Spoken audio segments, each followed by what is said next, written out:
Arsenal drop points and they're out of the top 4 positions of the Premier League table. And we bring you the highlights, match reactions, and what we thought could have stopped Arsenal from really gathering this win in there. It was one of those wins that Arsenal needed to bury today and pack into their bag and really go back, and they couldn't really raise to the occasion to really get into this. And I'm really going to give you my reason as to why. I've really told you that Arsenal needs Vlahovic to save their season. Welcome to the Rokani Media Football. This is what we do on a daily. And remember, this is our home and we're broadcasting live from the African Cover Studios. Smash the like button, comment and share. And if you happen to be watching us for the very first time, endeavor to subscribe to our channel so as not to miss out on stories that we do upload in here on a daily. This is how we do it.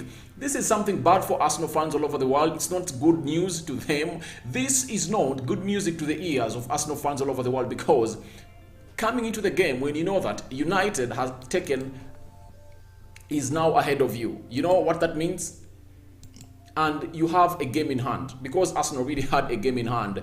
Arsenal really had a game in hand, had 2 games in hand to play in there. And if at all they had won all those 2 games, they would have gone at 41 points in there for you. That is Arsenal in there for you. But they come out and they battle, they bottle this game in there of a team which goes by names of Burnley. It can't be good news to Arsenal fans in there, because they came into this game at 35 points with 20 games played, and United had played 2 games in there for you. And after they had played 2 games more than a team which goes by names of Arsenal. And United won their game yesterday, that late win, to put them into the 4th position at 38 points in there. Arsenal had 35. And if that meant that if at all Arsenal really went ahead to go ahead and win their game, they're going to be at 41 points in there. Now, if at all Arsenal win their game in hand, they're really going to be at 39 points in there with Manchester United. Just 1 point ahead of Manchester United and bottling their season. That's what I can really come out and tell you. It's not good news for Arsenal fans all over the world, and they won't like this. This result is bad. It has taken them out of the top 4 positions. And remember, that one game that Arsenal has in hand, they are playing Tottenham Hotspur in there. Now, this game, you cannot give it to anyone, because you don't know which players are really going to be available in there. And this really throws me directly into what I call what really brought Arsenal to this level of not even winning. In the first half, Arsenal really got like 2-3 chances in there, and they couldn't really put that ball behind the net.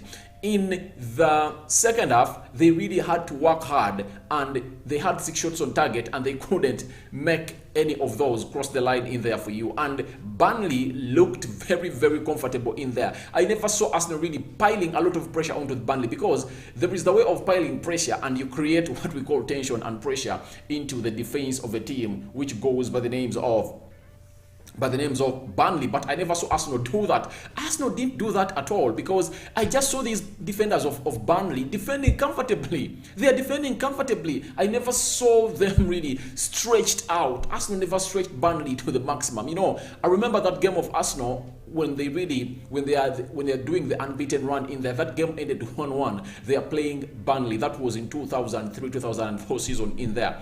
Arsenal went ahead to have 23 shots, and close to 15 shots were on target, and Arsenal couldn't get a winning goal. So that's what I tell you, that in that game in 2003-2004, Arsenal stretched Birmingham to the last, and the only savior of a team which goes by the name of Burnley was their goalkeeper. But today, I've not seen Arsenal stretching Burnley to the maximum. You get? At least there are games that you'll come out and lose or get the draw in there, and you'll say, all right, we've played our best and we were not lucky. But I cannot say that Arsenal was not lucky, because I don't remember Arsenal really stretching Burnley to the max, putting them on pressure game in, game out in there, minute in, minute out. So I didn't say that in this game of Arsenal. They really played like they were too comfortable in there. The way they were passing the ball, there were no quick passing. The only people that really put pace into this were Martinelli and Bukayo Saka, because each and every time Bukayo Saka got hold of that ball and cut inside, he looked a threat in there. But they knew that he cannot shift to his right foot because it's weak. And what they did was defend the left foot of Bukayo Saka, and they defended it very well in there. The only time they let him shoot, he cowed that ball and couldn't really find the back of the net. That is Bukayo Saka in there for you. That means they had closed him down very, very well.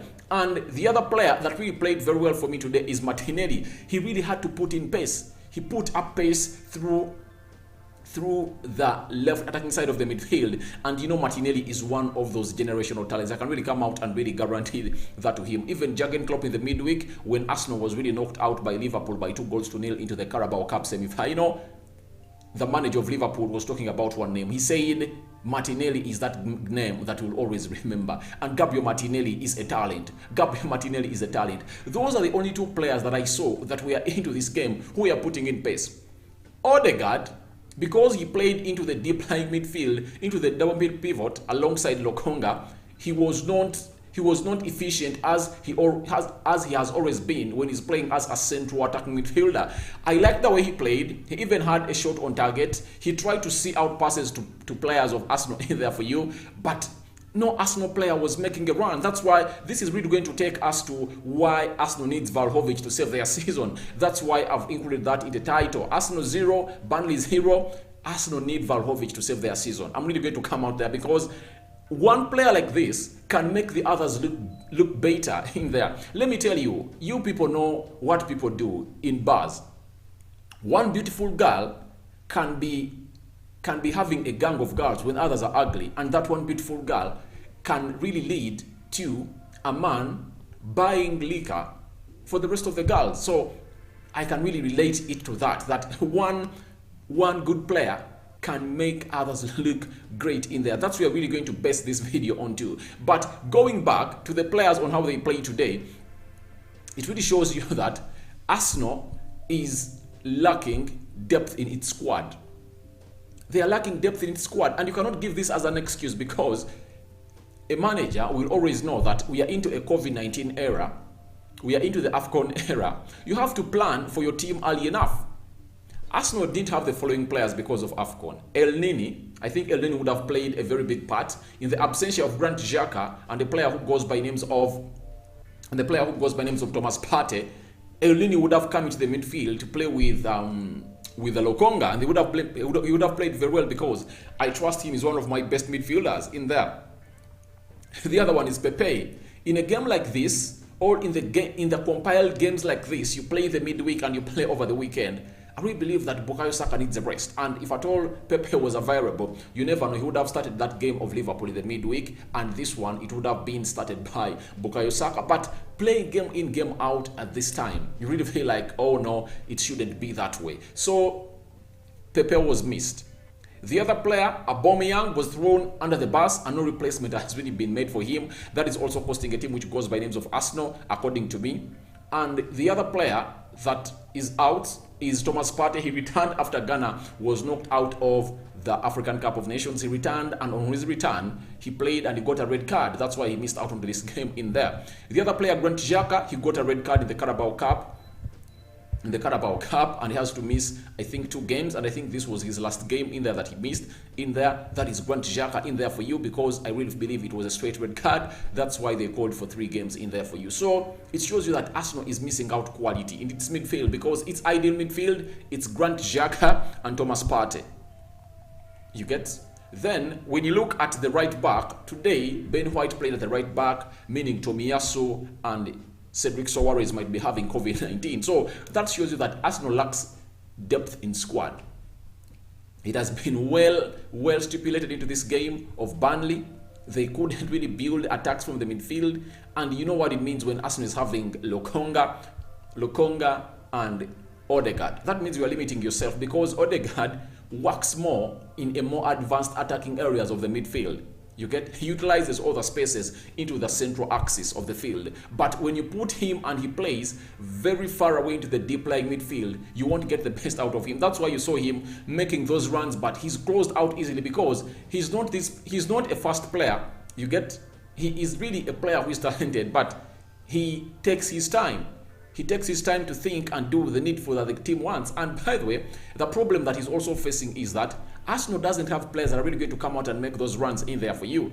He doesn't have them. That's why I really came out and told you that Vlahovic is needed at Arsenal or any other centre forward, because Arteta threw Aubameyang under the bus at the beginning of December.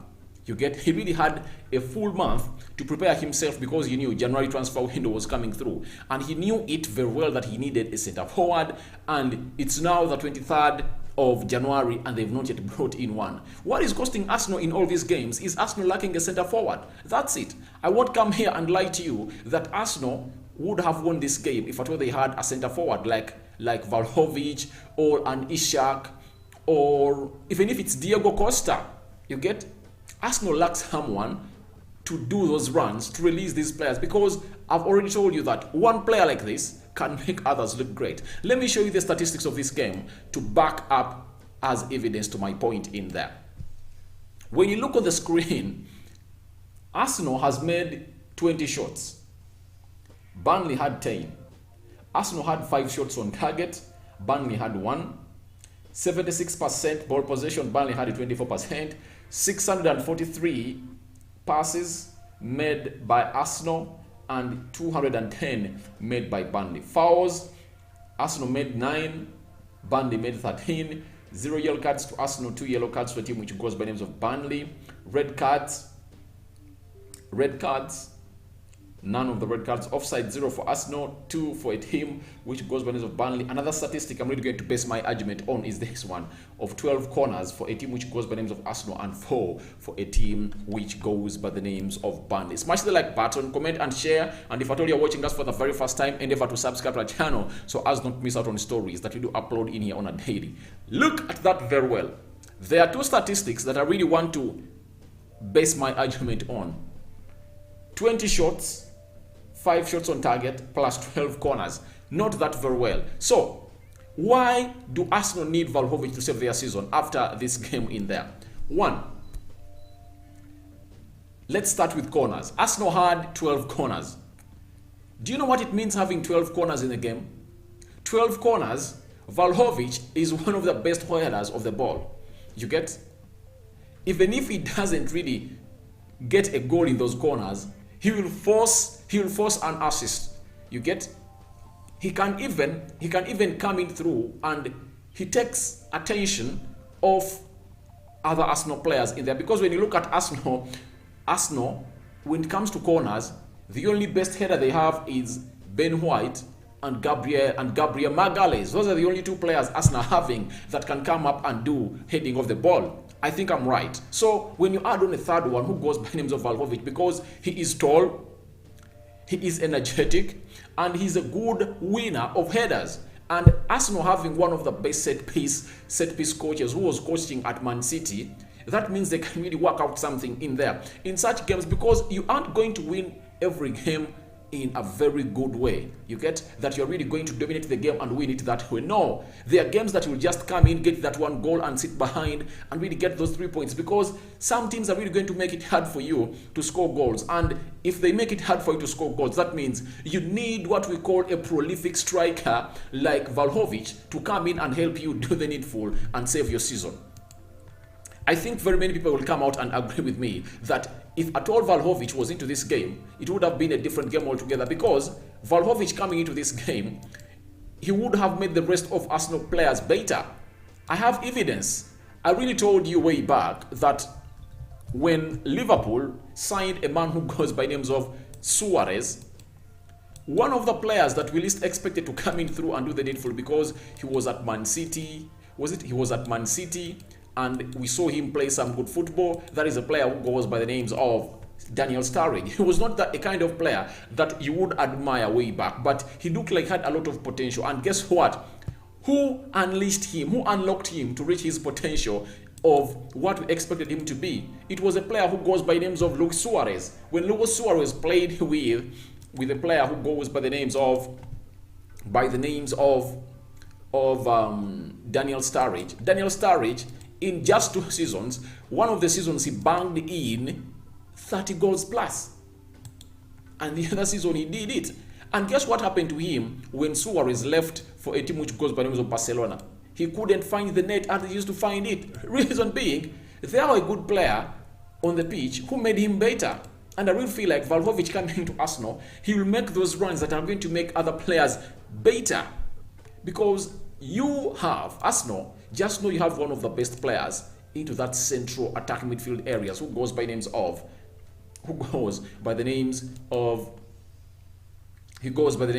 Odegaard Martin. You get? He's one of the best.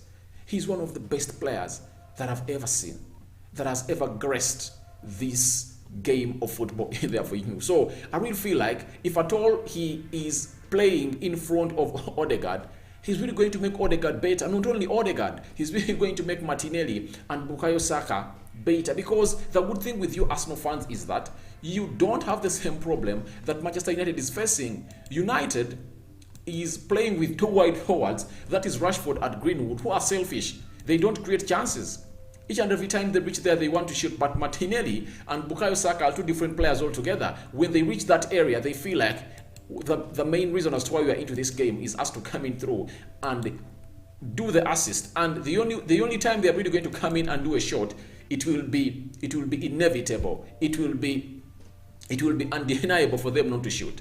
So when Vlahovic comes in through, he's really going to come in and make those runs that are really going to make more Arsenal fans look better. But right now, when you look at how Arsenal is playing, they're lacking a player like Vlahovic. If Vlahovic was into this game, Arsenal was winning it because Arsenal had 12 corners. And with Vlahovic, with a player who is tall like Vlahovic and a profile of scoring goals in the corners, there is no way you're going to tell me that he couldn't really bury this ball at the back of the net, because very many chances were really spoiled by Arsenal there for you. Very many runs made, and no one can do a hold-up play at Arsenal like Vlahovic. No one can. No one can. I tell you, no one can come up and do a display, a hold-up play like Vlahovic. And he fits exactly the Burnley side, because Burnley has lots of tall players in there for you. And when you look at the likes of Ben White and Kylian Tierney, they had no reason to bring in those crosses because no one was available to meet them, because they couldn't beat Burnley via the aerial game.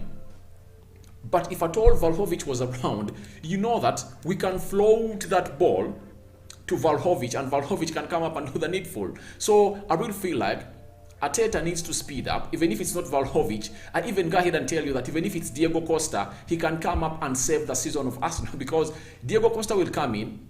One, he's a bully. You know him, he's a bully. He's strong. He's good on the head. He's good on his foot. That is Diego Costa in there for you. Arsenal needs a centre forward who's really going to come in and feed the Premier League standards. And to me, I will feel like there are three options that Arsenal should get. There is Alexandre Isak, one of my best. I love Isak a lot, and people have always told me that you like Isak, and I already told them that if I told our Arsenal, I'll go in for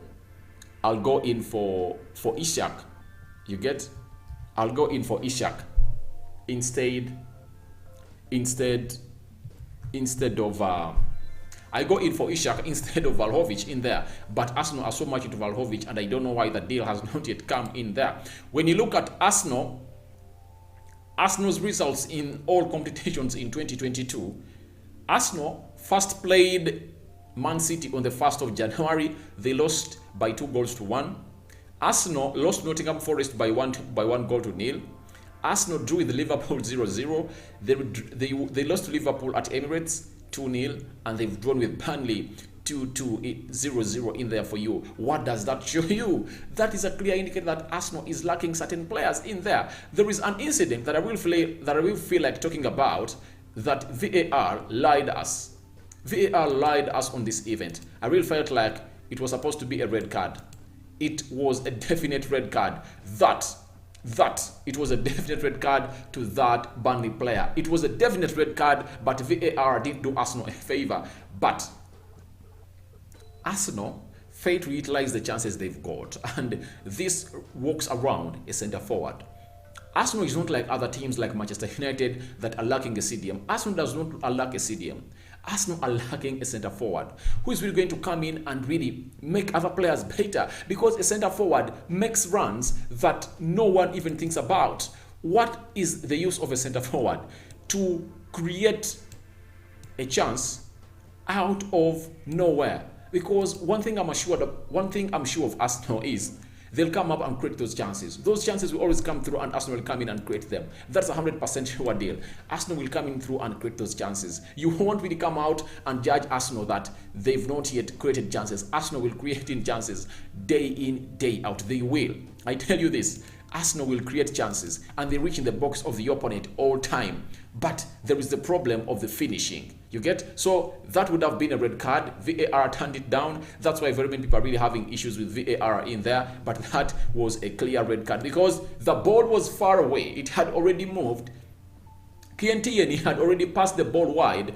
And this player comes in and steps onto his calf. That's a clear red card. Where is VAR? Where is VAR? I hate it sometimes when you take decisions like this on other teams and you don't really take a decision like this to send off a Burnley player in there. And Arsenal fans will always have a reason to complain over VAR in there because in a situation like that, what you expect to do, it's a clear red card. But guess what? The referee was not even called upon to review it.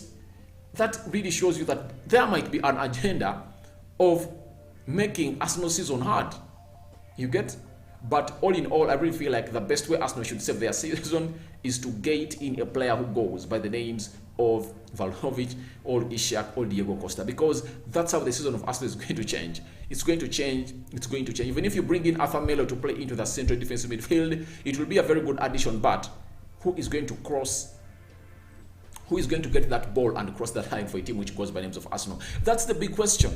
That's the big question in there. Vlahovic is needed at Arsenal. And I really feel like Arsenal are speeding up to see to it that in the remaining 7-8 days, they get this deal done. Because if Arsenal is to come up and fight for the top 4 positions, they have to come in through and see this deal coming to bed in there. I don't know what you guys think about the result of Arsenal. Arsenal 0, Burnley 0. My man of the match would have been, my man of the match is Bukayo Saka. I think he was the best player of Arsenal on the pitch. I don't know who your man of the match was. You can as well go to the comment section and tell me what you think, who your man of the match was in this game of Arsenal versus Burnley. I go by the names of RD, Rokani David, onto the Rokani Media Football. Smash the like button, comment and share, and let's continue with the jazz into the comment section below, because this is what we do best and no one does it better than us in here in the land. I'm out.